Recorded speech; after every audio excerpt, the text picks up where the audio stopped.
Muy buenas tardes. Muchísimas gracias a la Facultad de Humanidades del USAC por convidarnos a esta jornada, quinta jornada académica de literatura centroamericana.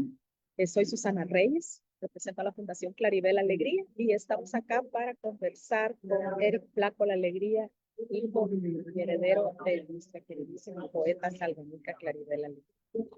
Estamos muy agradecidas, muy contentas de poder tener esta conversación y de poder compartir con quienes están hablar un poquito de la memoria de nuestra querida Claribel en el año de su centenario.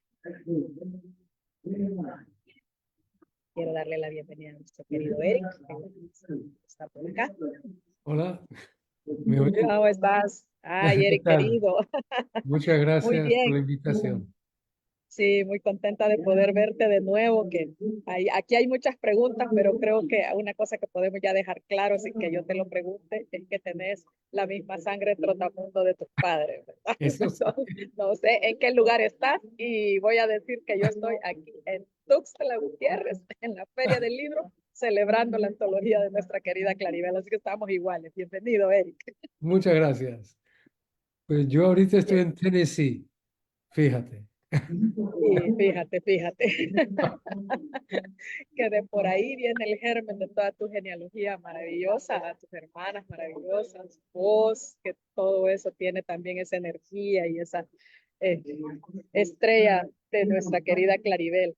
Y bueno, un poco, siempre tenemos todos estos anecdotarios, las leyendas, como decimos, a propósito de la vida de los escritores, toda este aura de misticismo, ¿no? Que los rodea y todo. Y quizás pocas veces tenemos la oportunidad de conversar con alguien como vos, pues que son Gracias. los hijos, los herederos, pero estos estos hijos herederos también que se conectan tanto con la memoria de sus padres, con el legado de sus padres, y que en tu caso son los dos, ¿verdad? Sí, Dos padres maravillosos que tuviste y que se con quienes, pues, también no hiciste solo tu vida personal, no solo tu vida como hijo, sino sabemos que también parte del legado de lo que sos y de lo que continúas de ellos viene de ahí. Entonces, preguntas que acá siempre a uno no se le ocurre hacer, está muy chula esta pregunta y es, ¿cómo era tu vida? ¿Cómo era la vida tuya, de tus hermanas, en esas casas de infancia, en eso de andar? Vos naciste en Chile, tus hermanas en Estados Unidos, luego vivieron en Francia, luego vivieron allá. Entonces, ¿cómo era eso de andar con la casa a cuestas? ¿Y cómo era la vida cotidiana, si se puede decir, de lo flaco la alegría? bueno, pues mira, voy a empezar diciendo que uno nunca puede ser profeta en su propia casa, ¿no? Y que ahora, a mis 70 años, yo estoy escribiendo mis memorias y me estoy dando cuenta de lo mucho que me legaron los viejitos. Entonces, ¿cómo era mi vida cotidiana? Hubo tantas etapas que es muy difícil diferenciarla. Pero hay ciertos hitos que la vida de mis padres, bueno, fuimos trotamundos pues, por vocación y por accidente. Es decir, a ver, mi padre, cuando se casó con mi madre, era un periodista palmado en Washington, D.C. Y mi madre se volvía loca porque estaba viviendo en Estados Unidos y quería volver a Latinoamérica. Y ahí hubo pues casi divorcio, ¿no? En fin, se estaban... Y además tuvieron tres hijas muy seguidas. O sea, Maya, que nació un 18 de mayo de 1949, y las gemelas Patricia y Karen, que nacieron un 20 de junio de 1950. Entonces era y mi madre se volvía loca, porque como conocía a mi madre, de ama de casa no tenía mucho y de paciencia tampoco. Entonces, bueno, de alguna forma mi padre logró un trabajo con la embajada norteamericana, que lo mandaron a México como agregado cultural o no sé muy bien qué, porque yo no estaba. Y ahí mi madre ya se sentía pues feliz y hablaba su idioma y ya tenían algo de dinero y en fin, fueron un poco más acomodados. Entonces ahí empezaron su vida y el primer proyecto que tuvieron juntos fue hacer una antología de escritores latinoamericanos y que eso nos cambió la vida a todos. Y bueno, no sé si decirlo aquí, pero estoy escribiendo mis memorias y justamente de eso estoy escribiendo hoy.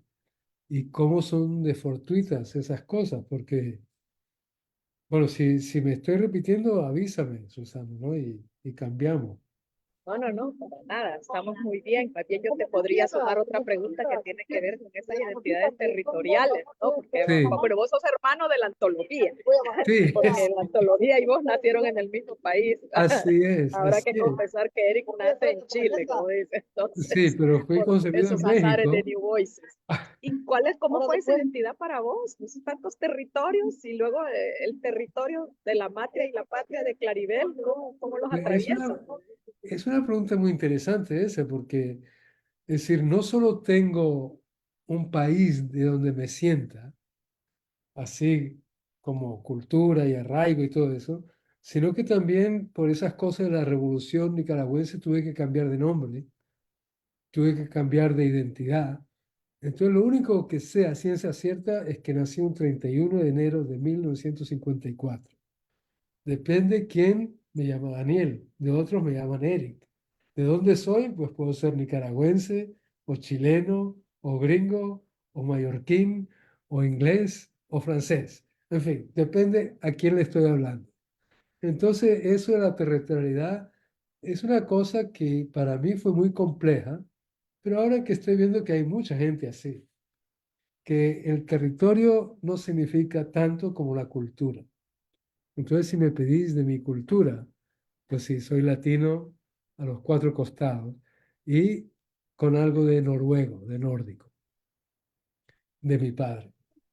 Solamente.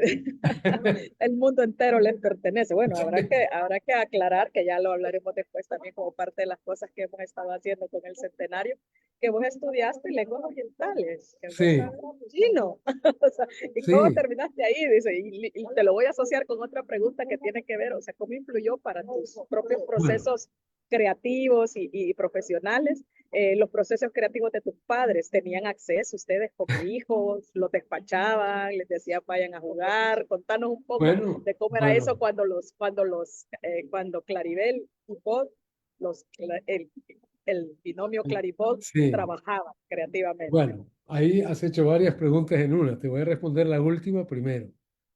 Entonces, mi padre era muy celoso de su relación con mi madre y siempre le decía, mira, Claribel, estos niños se van a ir, pero tú y yo nos vamos a quedar sin ellos. Entonces, él insistía que todas las tardes, cuando él volvía de trabajo, un trabajo cuando era diplomático que él detestaba, porque él siempre quiso ser escritor, entonces volvía del trabajo y le servía un martini, y se llamó, como a las 5 o 6 de la tarde, tenían su martini hour, y eso era sagrado. Y todos los días hasta que murió mi padre, y luego siguió esa tradición mi madre, tenían esa tradición del martini hour. Y a esa hora, mis hermanos y yo teníamos que buscar qué hacer y salir, por lo menos de la sala donde estaban ellos, y jugar al patio o ver amigos o lo que sea, una hora, hora y media, y después volvíamos a la casa y todos éramos juntos. Pero en esa hora ellos tramaban, hacían y deshacían, pero creo que ese fue, digamos, el punto más fuerte de la relación de mis padres, o sea, uno de los puntos más fuertes fue esa comunión que tenían todos los días. Y hablaban de lo que estaban escribiendo, de lo que habían leído y esas cosas, ¿no? Pero sí se tomaban ese tiempo. Y ahí fue mi padre que tuvo ese gran logro. Mira, y ustedes sabían que ellos eran escritores, leían lo que escribían, les comentaban algo, o en qué momento vos te das cuenta de que estás con Claribel Alegría y con Darwin Blanco, Uy, que los conoce todo mundo, que los saluda todo mundo, que los publican en otros idiomas y todo, y ustedes ahí. jugando. Yo creo que ese ritual de las 6 de la tarde fue el que se convirtió en ese maravilloso ritual del amor de Claribel a todos nosotros, el de las 5 de la tarde en Exactamente. Agua. Yo amo eso, yo le agradecí Sí, tanto a tu madre pero, esa pero, generosidad. Pero bueno, pero, la pregunta es esa, ¿en qué momento pero dimensionan? fíjate que ese ritual que siguió hasta después de la muerte de mi padre no empezaba hasta las 5. Y antes de las 5 nadie era bienvenido a esa casa. Tenías que llegar después de las 5. Si no, ahí era su espacio y ella estaba Pero escribiendo. llegabas a las 5 en punto, porque mira que más de alguna vez, y no lo volvimos a hacer, que llegábamos 5:10, 5:15. Ay, mi amor, ya están acá a las 5, les dije, ¿verdad? Dijimos, no, no, no, no, no, aquí es a las 5 en punto, que nos podíamos quedar hasta las 9 de la noche, 10 de la noche, esta era otra cosa. Pero si no Sí. llegabas a las 5, cuidado. Bonito. Bueno, Ya hablaremos también de la ausencia de tu padre en esto, pero me gustaría saber eso, ¿en qué momento ustedes dimensionan, se dan cuenta? mira, yo no sé mis hermanos, pero yo me di cuenta muy tarde. Es decir, me acuerdo que estábamos viviendo en París, yo tenía 9 años y mi padre viajaba mucho, mis hermanas eran mayores que yo, estaban en la calle, entonces yo vivía encerrado en un apartamento en París, bueno, no encerrado, pero estaba en París con mi madre y ella en su escritorio siempre estaba escribiendo. Y entré a su cuarto y le digo, mamá, vamos a dar una vuelta al bosque de Bolonia, compramos un helado, algo. Dice, ay, hijito, pero es que estoy ocupada. Y yo, pero ¿y qué tanto escribís? Si nadie te va a leer, nunca vas a ser famosa. Eso fue a los 9 años. Antes de eso, yo ni los determinaba. Después de los 9 años, yo entré en esa cosa adolescente de estar en rebeldía contra ellos, ¿no? Y me parecían muy aburridos sus amigos, que siempre hablaban de política y de libros. Y Todos entonces, señores. todos señores, ¿no? Cariñosos y bueno, y algunos eran muy divertidos, como Mario Benedetti, ¿no? Que contaba chistes y Julio Cortázar, pero otros eran muy, muy serios, ¿no? Y hablaban de cosas de adultos. Pero poco a poco me fui dando cuenta de quiénes eran, pero mira, yo nunca leí a mis padres hasta después de que me fui de la casa, a los 18 o 19 años, ¿verdad? Y lo lamento mucho, pero ahora los estoy descubriendo, ya tarde. Pero hay otra cosa ahí que me viene. Es decir, que no los he perdido, pero como te digo, yo reaccionaba contra esa cosa que tenían ellos y entonces mi decisión fue de cuando me bachilleré estudiar física, no literatura, no nada, física, y me fue muy mal. Pero entonces, como yo hacía karate, dije, bueno, voy a probar, ¿no? Lenguas orientales, el japonés. Y ahí me fue mucho mejor y me interesé más en el chino que en el japonés. Y así fue, pero no fue por una decisión de que esa iba a ser mi carrera. Fue más bien en una rebeldía en contra de mis padres. Vamos a ir haciendo spoiler de la vida literaria de Eric también, de esa decisión de Eric y de ese encontronazo con el chino, diríamos, ¿verdad? Por ese azar sale un libro hermosísimo. Te digo, gracias por permitirme la edición Petit que estoy circulando. Aquí Sí, la gente está maravillada, se ha movido muy bien. Es la traducción del Tao, su sí, traducción del chino clásico con el vuelo poético de Claribel. Nunca te lo sí. imaginaste, ¿verdad, Eric? Nunca, Quizás. nunca. Y eso Nunca. No fue sé qué una cosa colaboración maravillosa. fantástica. Me imagino. Y Sí, hermosísima además, después de que sí, tu padre fuera las otras dos manos de toda esa creatividad de tu sí, mamá y luego vos convertirte en esa continuidad y permitirlo. Una cosa maravillosa. Mira, y otra pregunta que tiene también que ver con esas cosas, ¿verdad? O sea, textos que vos recordaras, que ellos mencionaran en su momento, que te marcaron, porque tenemos que decir, además, que sos periodista, o sea, terminaste también de periodista, o sea, sí. huyendo, yendo a la física, terminaste también sentado en el escritorio escribiendo. Eso Y a sí, ver si tus hijos también te han dicho, pues nunca vas a ser famoso, pero hoy, esta tarde lo vamos a hacer famoso porque Eric está escribiendo sus memorias, nos ha permitido unos links muy hermosos. Usted ya se puede suscribir ahí a su a su página y leer una prosa exquisita. Yo también estoy Gracias. disfrutándolo mucho, que tiene que ver un poco con esto, estos tiempos de rebeldía, él lo va contando, ¿verdad? Cómo regresa, qué es lo que pasó, incluso en el momento en el que Claribot van a Nicaragua, también está regresando, pero también toda esta memoria familiar, ¿verdad? Está ahí, se los permitimos a nuestros amigos organizadores, ¿verdad?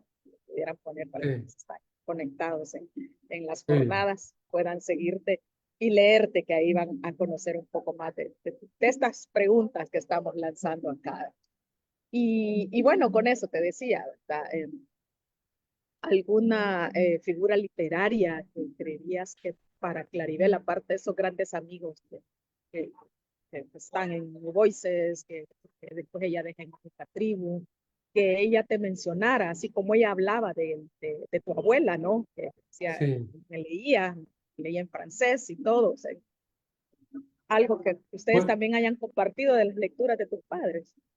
bueno, mira, ella era, los dos ellos eran lectores voraces y vos no le podías pedir de un libro que no hubieran leído. Era, no, hasta daba rabia a veces. Pero ella, el cuento que, lo que a mí y creo que ya lo he contado muchas veces, no es una cosa que no se haya dicho antes, pero el que la marcó desde muy joven fue José María Rilke, con Cartas a un joven poeta. Ella me dijo que ella leyó ese libro 2 veces en una noche y que cuando lo terminó de leer sabía que ese era su destino y su sino y que eso era su camino. Y ese fue el libro que ella dice que más la marcó. Pero claro, tuvo otras influencias muy grandes, ¿no?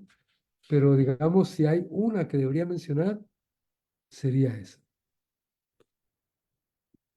Ciertamente ella siempre remarcó Sí, y destacó, sí, esa, esa influencia o más bien el cambio que significó en ella en la decisión de vida a muy temprana edad. Bueno, Claribel también en su anecdotario siempre repetía, ¿no? La contundencia de su decisión de sí, ser poeta, ¿no? Lo que le costó en ese pleito, podríamos decir, con su padre, ¿verdad? Estamos sí, hablando de antes de la mitad del siglo pasado, que una mujer se quiere ir a estudiar, salir y convertirse en poeta y declararse poeta, cuando correcto. José Vasconcelos, por ejemplo, ya le dice, vas a ser poeta, cambiate ese nombre de abadesa. O sea, esa decisión absoluta en la que también tu abuela, sin duda, Sí, influyó tanto en tu abuelo, ¿verdad? claro. Para que le permitiera salir y conocer. Y es interesante porque además uno piensa ahora, dice, ay, ¿cuántas lecturas? No, dice, pues, mi lectura Borges, Cortázar, García Márquez, generación, la tuya un poco, ¿verdad?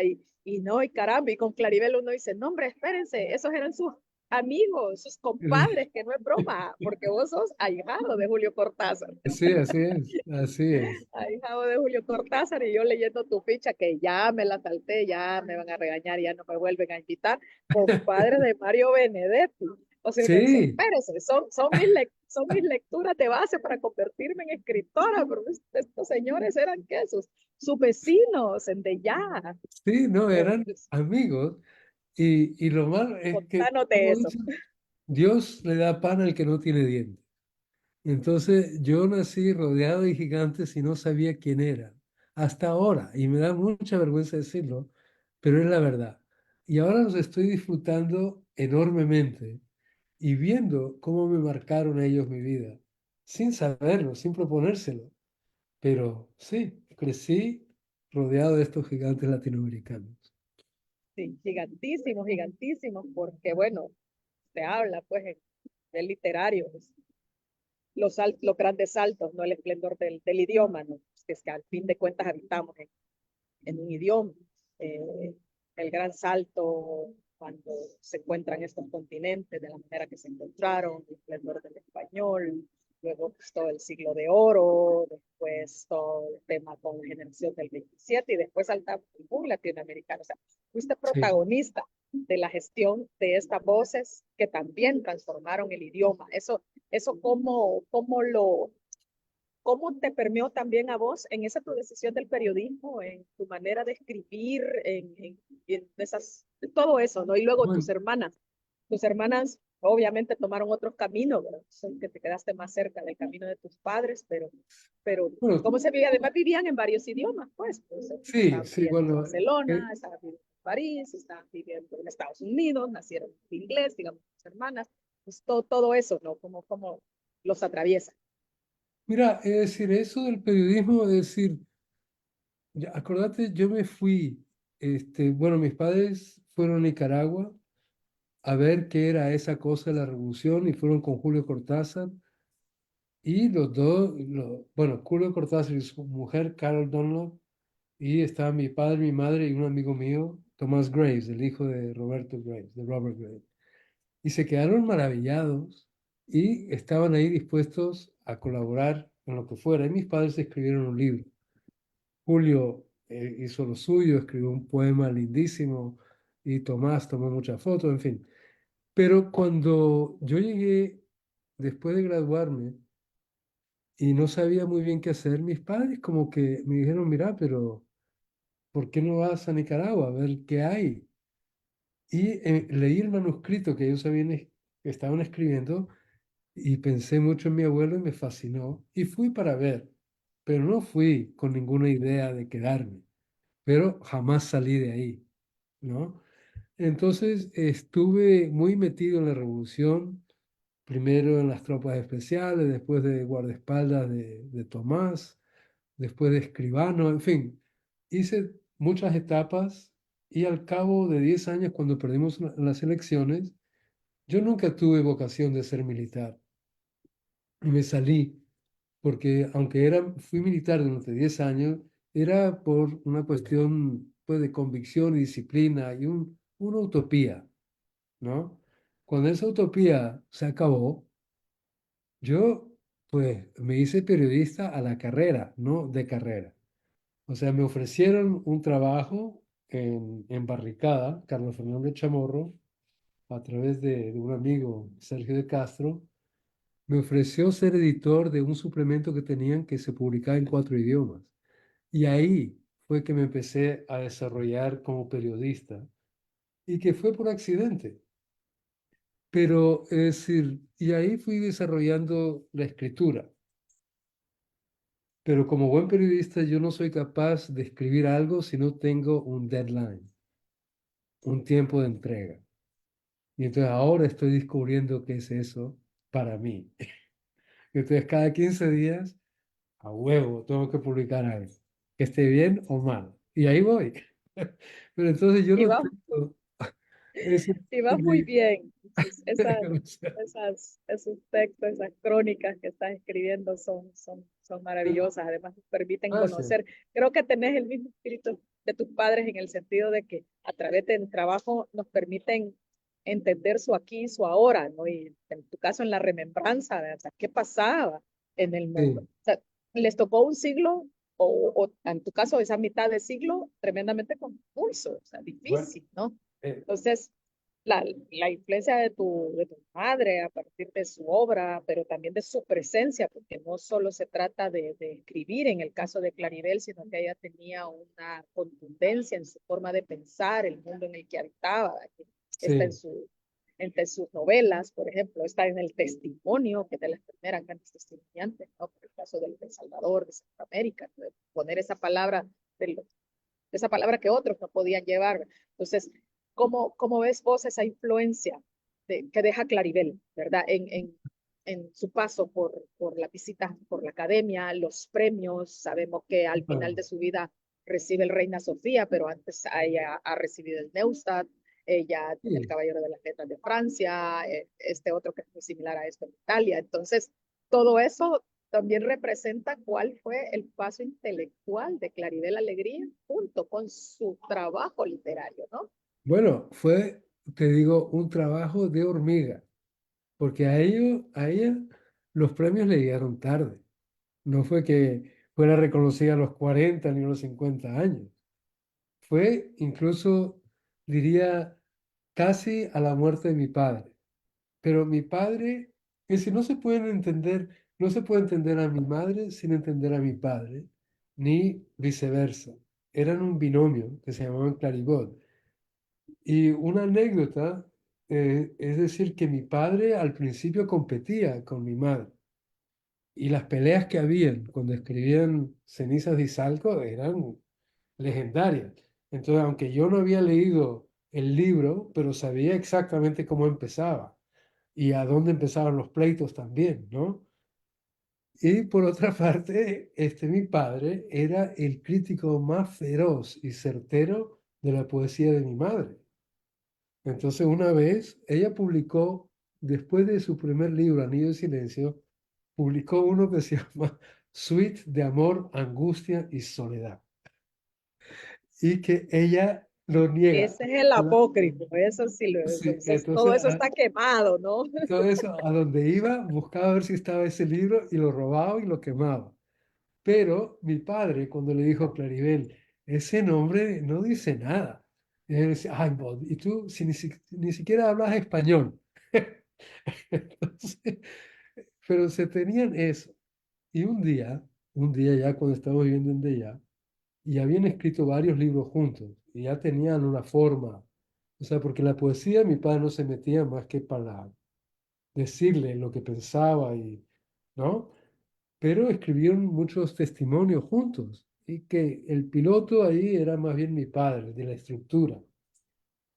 Pero una vez llegó una amiga, la hermana de Idries Shaw, un gran sufi, muy amigo de Robert Grace, y estaba sentada en la casa, estábamos donde ya, y le dice, Bud, ¿tú no te has dado cuenta de cuál es tu misión en la vida? Es ser el ayudante de Claribel. Y ahí mi padre se quedó así, pero ahí yo vi como él soltó una carga, como que llevaba sacos de cemento al hombro, y eso fue su misión después, y siempre la apoyó. Entonces, detrás de esa gran mujer, hay que saber que hay un gran hombre, ¿no? Y eso fue el binomio tan lindo de mis padres. Por supuesto, maravilloso. Había que decir Robert Grace, me Sí, comentaban en Barcelona que tuve la oportunidad de estar ahí presentando Despierta mi bien, despierta, esa edición que me sí, permitiste hacer de nuevo, ¿no? De una novela que a mí me parece hermosa, que también es Claribel en todo sentido, que te da hasta clases de cómo se escribe, ¿no? Y luego la mística, ¿no? De la narrativa, etcétera. Decían, pues el Robert Grace, que leemos en español, ¿verdad? Es la traducción de Claribel Alegría. Eso sí, fue sí, junto sí. con tu padre también, ¿no? Me imagino, porque, Exactamente, ese fue un ajá, proyecto lindísimo. Además que Robert, cuando mi madre, porque hubo dos cosas, ¿no? Una vez Julio Cortázar le pidió a mi padre que tradujera Rayuela. Y mi padre dijo, no, Julio, prefiero mantener la amistad. ¿No? Porque eso... Y cuando Robert Grace le pidió a mi madre que si quería traducir, mi madre dijo, no, no me atrevo, Robert. O sea, pues entonces no se traduce. Y entonces lo tuvieron que hacer, ¿no? Pero traducir tuvieron que hacer. poesía, pues Ay, no, mira qué plática tan maravillosa. Siento que ya se nos va yendo el tiempo, porque también tenemos cosas técnicas en esta sesión que debemos atender. Yo quiero preguntarte que nos comentes cómo fue ese trabajo a cuatro manos de la traducción del Cabo, en tu ah, caso, ¿verdad? Que nos comentes un bueno, poco de esa mira, cocina, de lo que significó para vos hacer la traducción y luego que Claribel interviniera.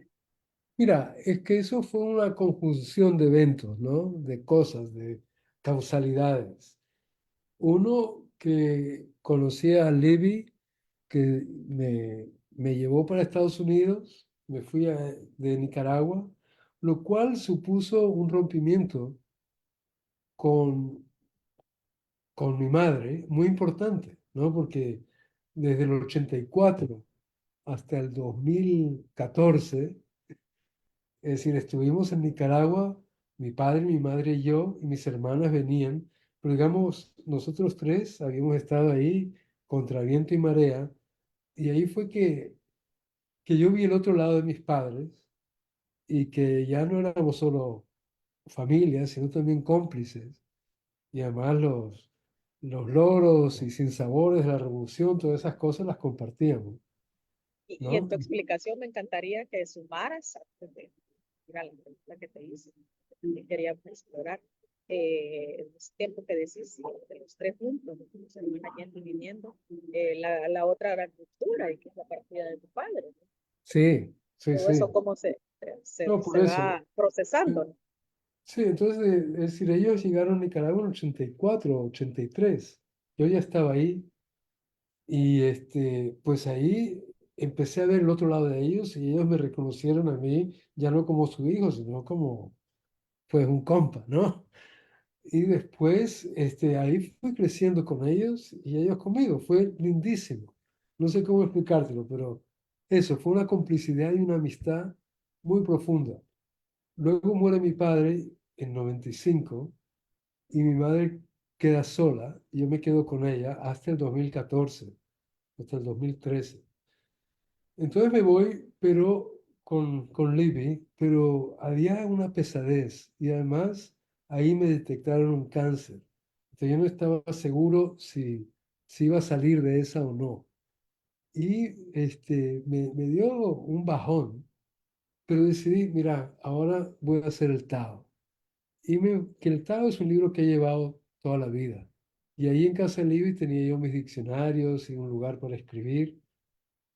Y fue así que nació. Entonces le dije a la viejita, mira viejita, este, estoy haciendo el Tao, ¿me puedes ver cómo? Y entonces dije, yo te ayudo, hagámoslo. Y entonces ella me sacó del hoyo también, ¿no? Y fue una cosa epistolar muy, muy linda. Y de ahí salió el librito. Ay, qué procesos tan bonitos, Eric. Gracias, gracias por Dame un conversarnos. segundito que está un perro allá afuera. Ya ¿Cómo vuelvo. no? Muy bien, muy bien. Aprovecharemos entonces para decirles a quien nos acompaña, ya estamos por pasar a las conclusiones de esta sesión, quizá más bien el cierre, que Eric nos cuente un poco más de las cosas, pero pronto va a aparecer ahí para usted, los formularios, nos ha estado acompañando, acceder a esta información y completarla. Sí, gracias. Y vamos a hacer el comercial. Eh, Eventos que vienen a las 4 de la tarde, aún más terminando nosotros. Viene el panel Propuestas de Investigación de estudiantes egresados del Departamento de Letras de la Universidad Nacional, donde va a estar Ok. participando el licenciado Eric Fernando García Alvarado como moderador, el licenciado Mateus Car, de Salud, eh, Pablo Salas Patierna y Valesca Monterroso, que también le mando un saludo. He aprovechado que te has levantado para hacer los comerciales, porque ya de estar nuestros queridos moderadores diciendo, ya se nos salen del local. ¿Cuándo no, verdad, mi querido Eric? Pero bien, Sí. conclusiones nos piden por acá.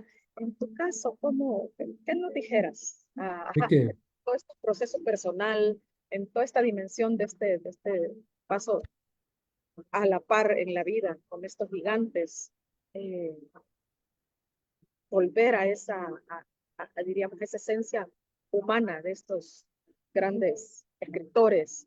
Sí, Fueron personas, por todas las cosas, que fueron sí, amigos, que fueron sí, familia para nos. sí. Pues Pero sí. No sé qué decirte porque cada uno es un mundo, ¿no?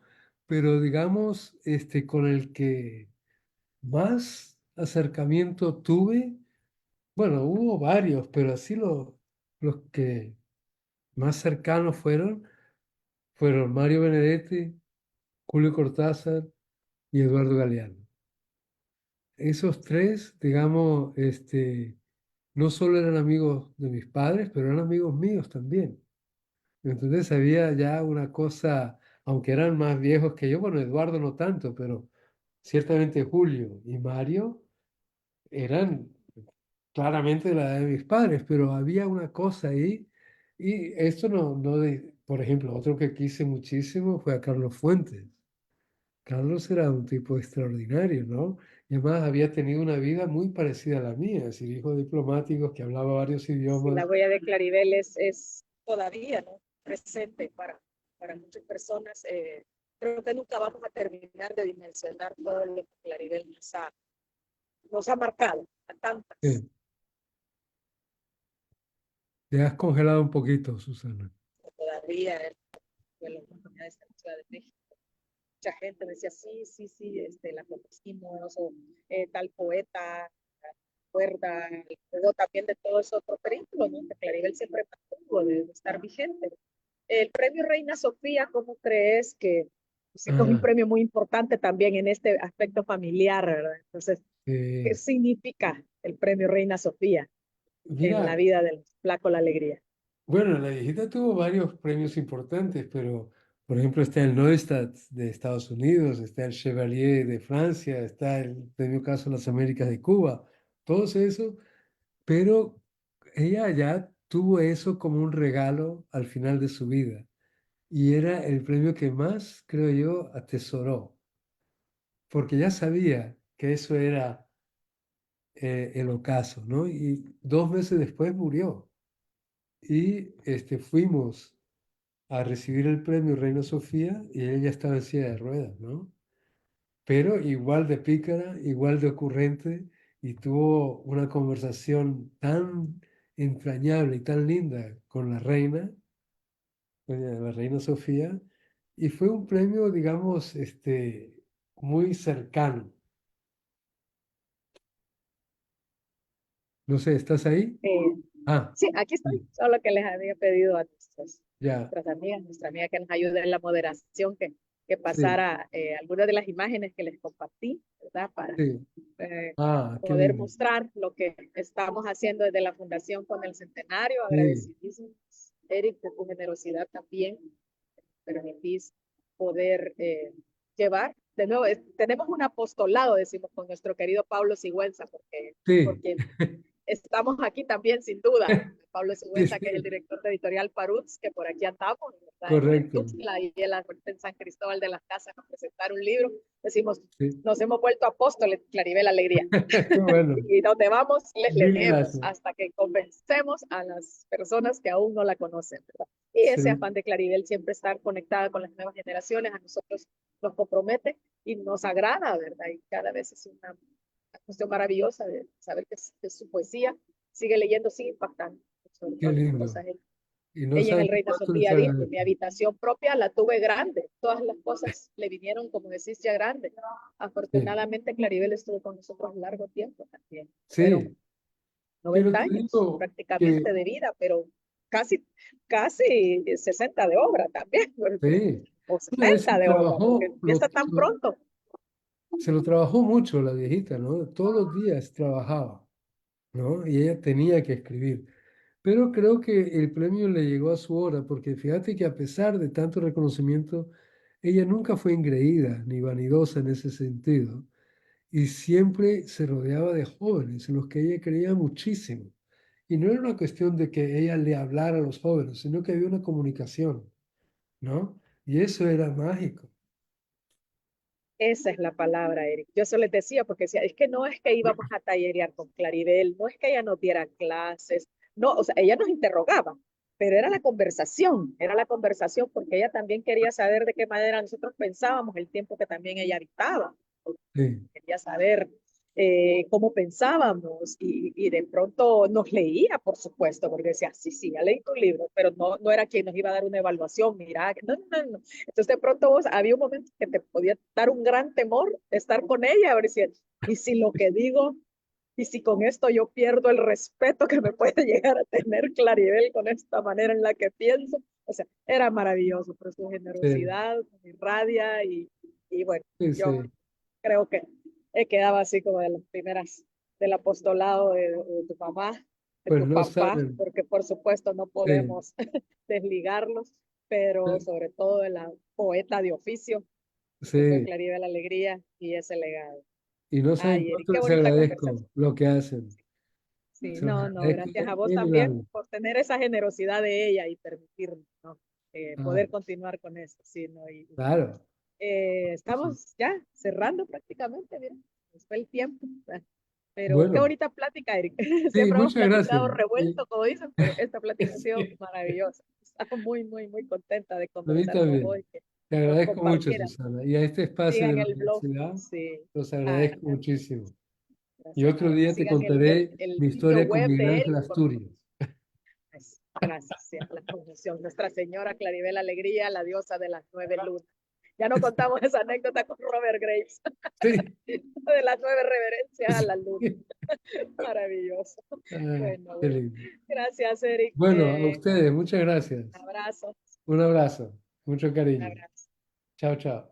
Acompañan, que no hay su formulario, por favor, Chao. los diplomas, creo que nos tienen que diplomar, Erika, así que no se me va a olvidar eso, estoy viendo acá, creo que alguien más nos ¿Apago? acompaña para mostrarnos virtualmente nuestros diplomas, no me equivoco, ahí estamos, eso, mira, el licenciado Eric Flaco, nuestros agradecimientos, dicen por acá, por su excelente participación en este conversatorio, barajando recuerdos,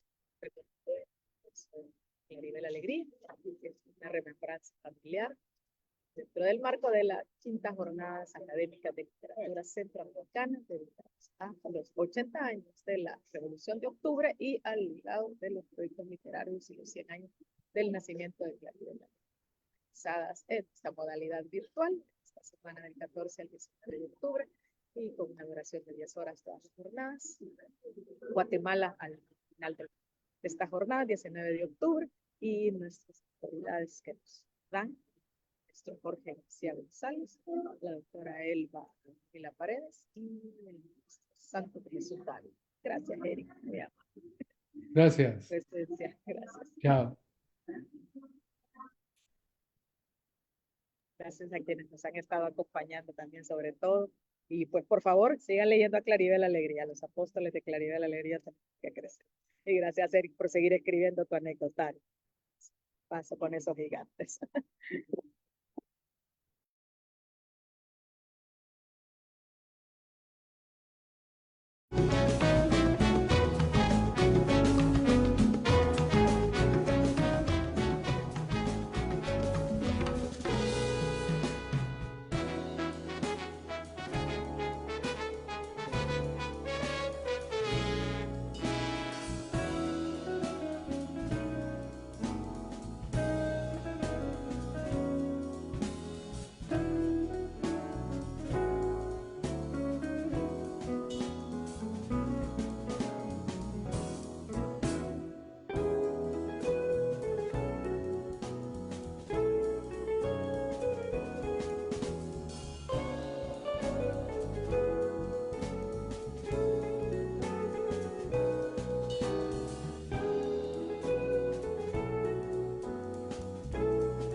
Somos Humanidades.